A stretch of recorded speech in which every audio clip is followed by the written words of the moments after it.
안녕하세요. 발빠른 시황의 이서구입니다. 한 주를 시작하는 월요일인데요. 좀 희비가 종목에 따라서 왔다 갔다 하는 하루였지 않나 싶네요. 시장 전반적으로 전강 후약의 흐름으로 마감 지었습니다. 코스피 지수 장 초반에는 강세를 이루면서 2499.43, 좀 아깝죠? 2500을 살짝 건드리려다가 하락 전환해서 마감을 했고요. 코스닥 지수도 지금 음봉의 흐름이죠. 강세 출발했다가 약간 밀리는 흐름으로 마감을 지었습니다. 다만 종목별 장세가 아주 화려하게 펼쳐졌는데요.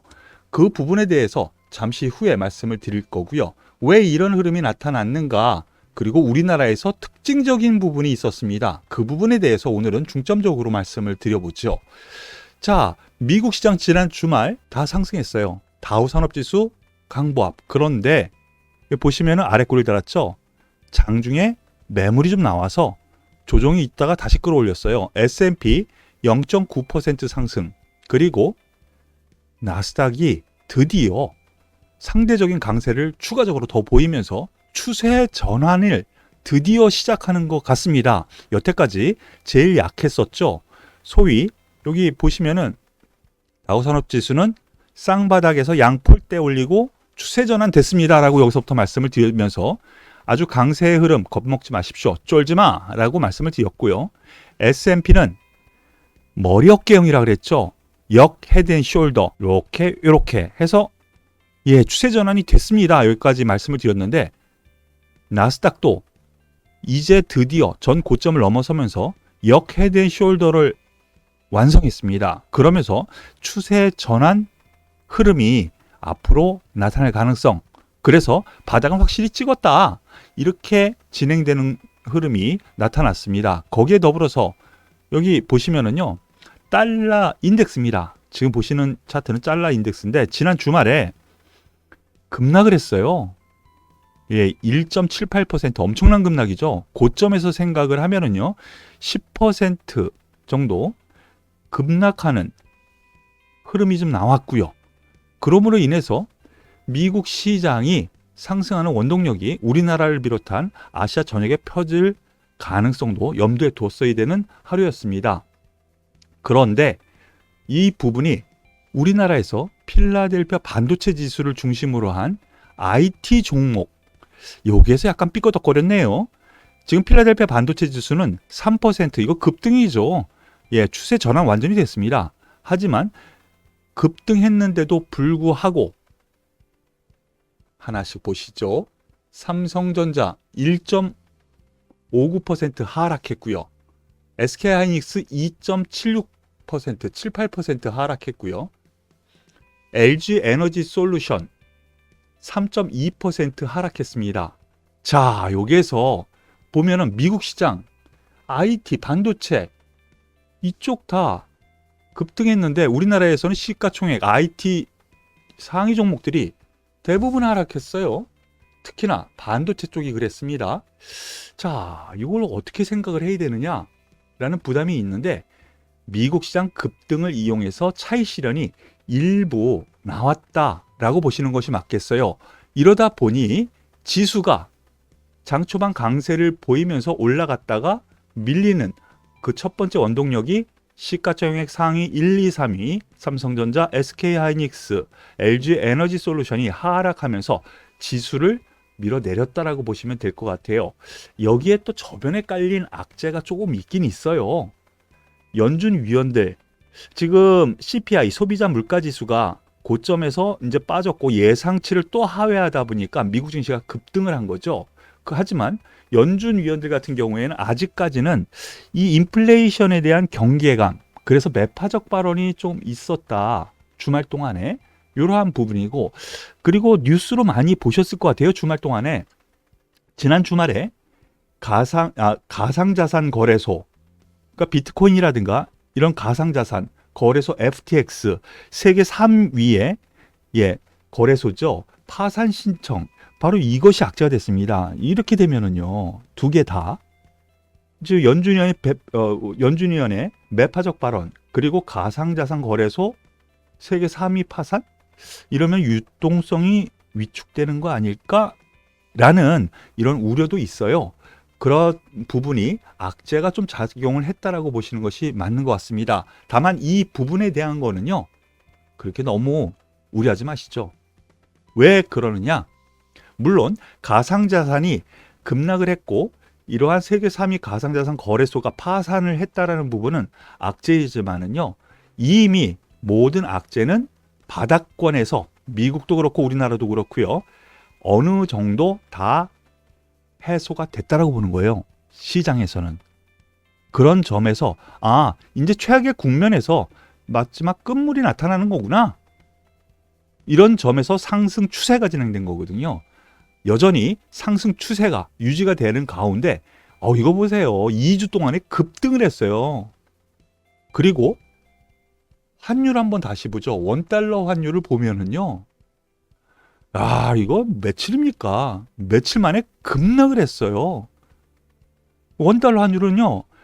1446원에서 바로 여기죠. 46원에서 1310원까지 급락을 했어요.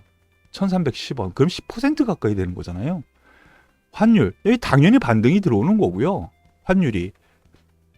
그런 점에서 차익 실현이 나온 거는 어찌 보면 당연한 거고, 조정이 그래서 나온 것도 당연하다고 볼 수 있어요. 여기에 대해서 수급 동향을 보면은요, 외국인의 매수는 여전히 유지가 되고 있습니다. 여전히 유지가 되고 있고요. 다만 지금 지난 금요일 날 지금 개인이 거래소에서 1조 6,700억, 코스닥에서 5천억, 그러면은 2조 2천억 매도가 된 거죠. 그걸 누가 받았어요? 외국인 기관이 다 받았어요. 특히나 기관이 거의 1조를 받아들였는데 일부 매도가 나온 거예요. 일부. 외국인은 여전히 매수추이고요. 옵션 쪽에서 기관이 약간 풋옵션을 샀는데 이거는 뭐 그닥 신경 쓸 정도는 아닌 것 같아요. 과거 데이터를 보면은요. 그런 점에서 놓고 보면은 아직까지는 추세적인 상승 유지가 되는 가운데, 그리고 저희 회원 전략에서도 그렇게 말씀을 드려요. 위로 더 올라갈 여력이 있습니다. 그리고 종목별로 조정을 주더라도 이때 힘들게 올라갔잖아요. 그러면서 어떻게 돼요? 종목별 순환매가 일어나면서 중형주단, 한화솔루션 같은 경우에는 70% 넘는 급등세가 나왔거든요. 소위 태조 이방원이라고 해서 태양광, 조선, 이런 종목들이요. 방산. 그 이후 뚝 떨어졌는데 여기에서 급등을 했으니까 완화되는 흐름이 나오는 거고요. 조금 조정을 주더라도 종목별, 테마별 장세가 일어나면서 더 갈 여력 충분히 있다. 이렇게 생각하시는 것이 맞을 것 같습니다. 다시 한번 말씀드리죠. 쫄지 마. 아직까지는 쫄 필요 없다 생각을 합니다. 자, 여기에서 삼성전자 1.5% 상승했고요. 하락했고요. 하이닉스 2.7%, LG에너지솔루션 3.2% 하락한 가운데 오늘 상승 종목 보면은요, 중형주 그리고 또 대형주 단에서도 상승이 나타나면서 상승도 급등세가 나타난 종목군들이 있어요. 한번 보실까요? 롯데케미칼 7% 넘게 급등을 합니다. 자, 여기 보시면은 거의 보름 넘게 상승을 하는데요. 롯데케미칼이 소형주 아니잖아요.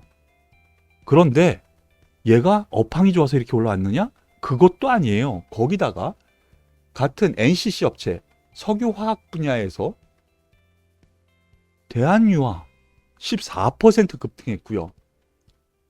효성 TNC 오늘 12% 넘게 급등했어요. 최근 바닥 찍고 돌려 세우는 과정에 있거든요. 이거 왜 이렇게 급등을 했느냐? 특별한 호재가 있었느냐? 호재 없었습니다. 왜 이랬느냐? 호재에 민감했고요. 어떤 뉴스에, 이슈에 민감한 시작 장세가 지금 펼쳐지고 있기 때문에 테마 종목별 장세가 나오는 거거든요. 올라간 이유는 하나예요. 레포트가 오늘 나왔습니다. 유안타증권에서 2년간의 하락 사이클 끝났다. 석유화학 쪽이요. 그러므로 인해서 롯데케미칼 대한유화 목표가 상향을 하겠다. 그런데 여기서 한번 보시면은요. 공급 과잉 완화, 순수 NCC 매력이 높아졌다. 거기다가 뭐 여기에 있는 부분은 흑자 전환이 내년도에 될 거다예요. 내년도에. 여기 보시면은요. 이제 바닥을 거의 왔다라는 부분이에요. 사상 최대의 적자. 현재는 내년이에요. 내년. 추세 전환에 성공할 것. 이 뉴스, 이슈, 레포트 이것 때문에 나온 거거든요. 이 NCC, 나프타 분해 설비요. 롯데케미칼, 대한유화. 그래서 오늘 급등을 한 거고 덩달아서 같은 맥락의 석유화학주들이 오늘 급등이 일어났었다는 점으로 여러분들께서는 보시면 될 것 같아요.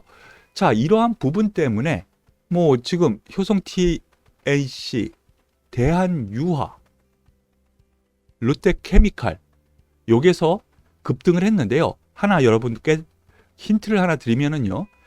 석유화학이 움직이면 먼저 롯데케미칼이 먼저 움직여요. 즉 주도주라는 거죠.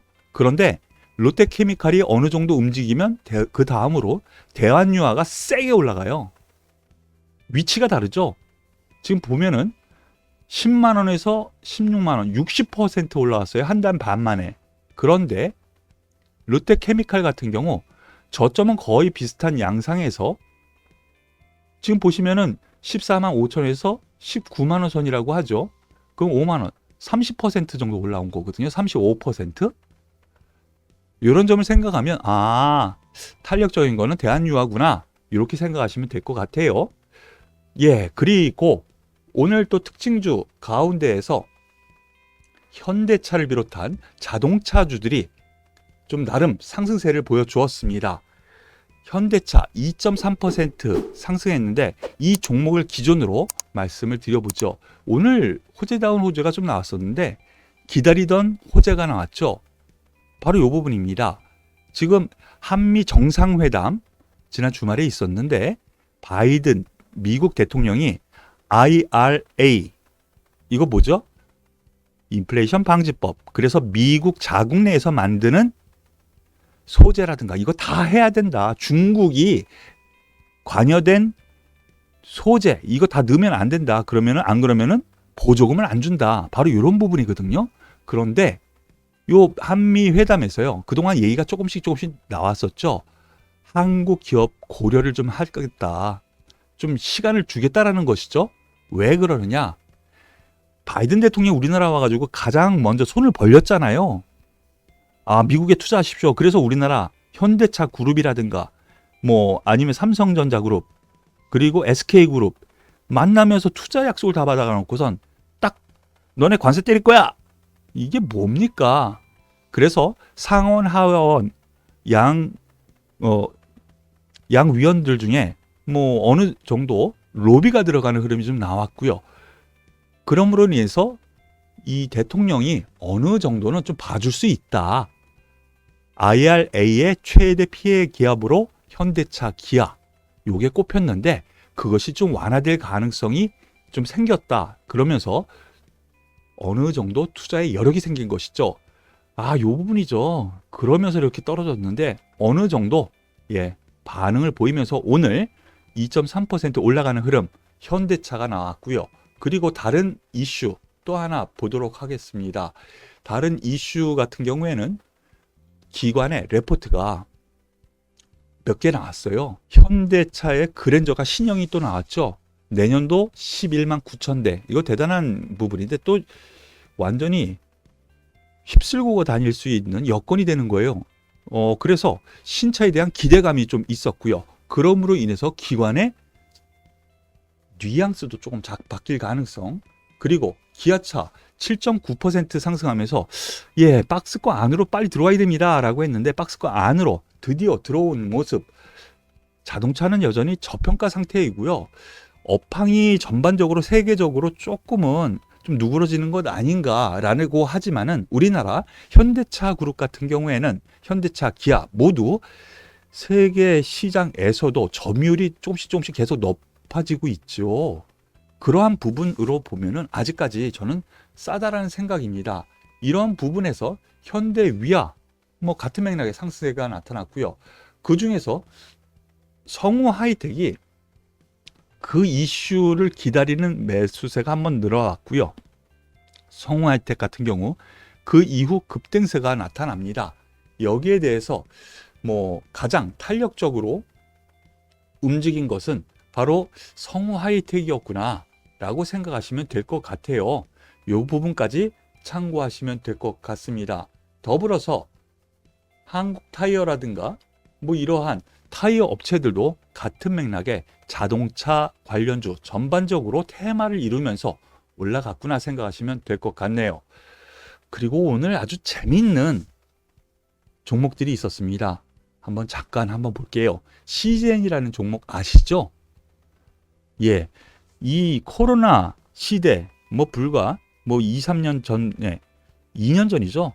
아주 그냥 최대의 수혜주를 주면서 엄청난 급등세를 보이면서 10,000원에서 16만 원까지 16만 원, 16배를 간 종목이거든요. 16배. 그런데 오늘 드디어 하락을 끊는 상승세가 나옵니다.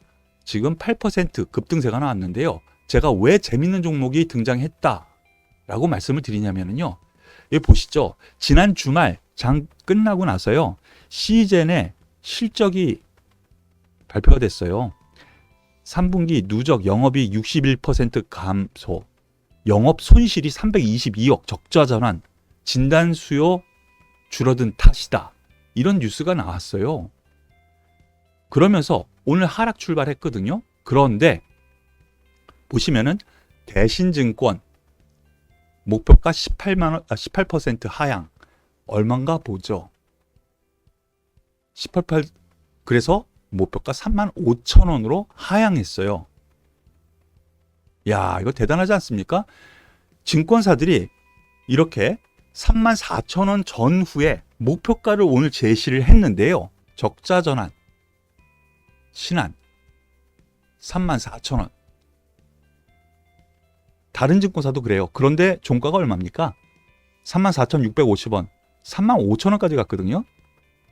이런 악재, 기관에서 항상 뒤따라다니는 흐름이 올 들어서 내리 나오고 있죠. 그렇습니다. 참 안타깝습니다. 왜 그러냐면요. 악재는 악재야. 그래, 여태까지 안 좋았어. 그런데 주가는 뭡니까?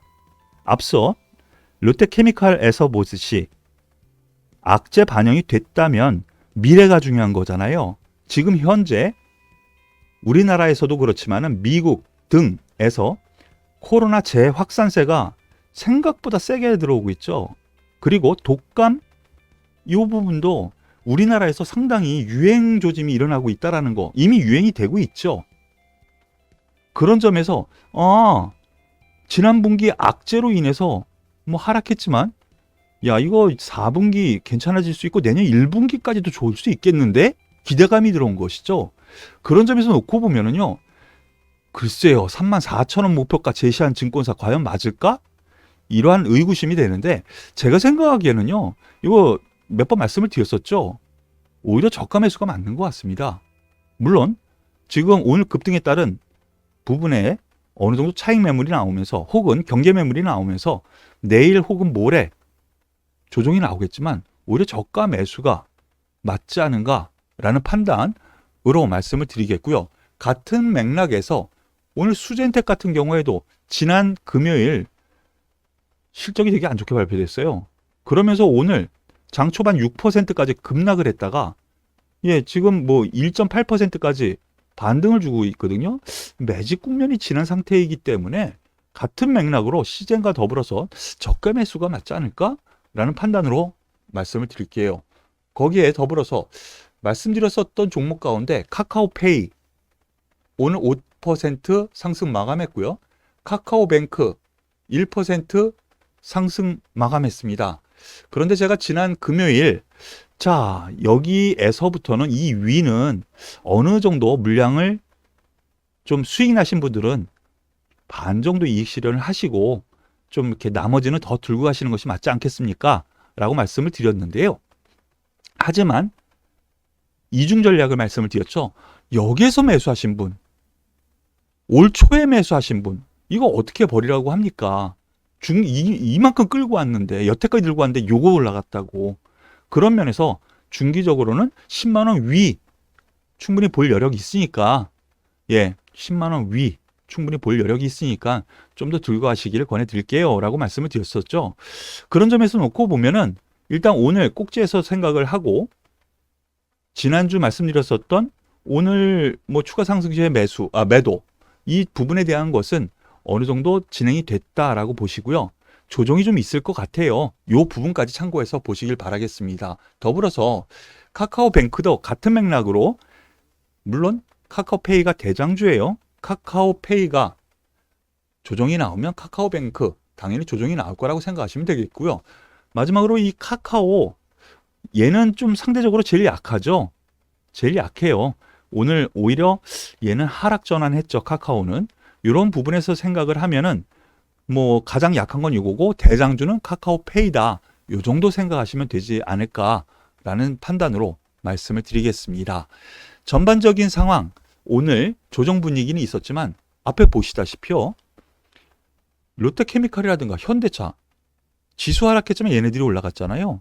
즉 테마별 업종별로 순환매가 일어나면서 조정 시에도 순환매가 나타나면서 어느 정도 완화되는 흐름이 나타날 것 같아요.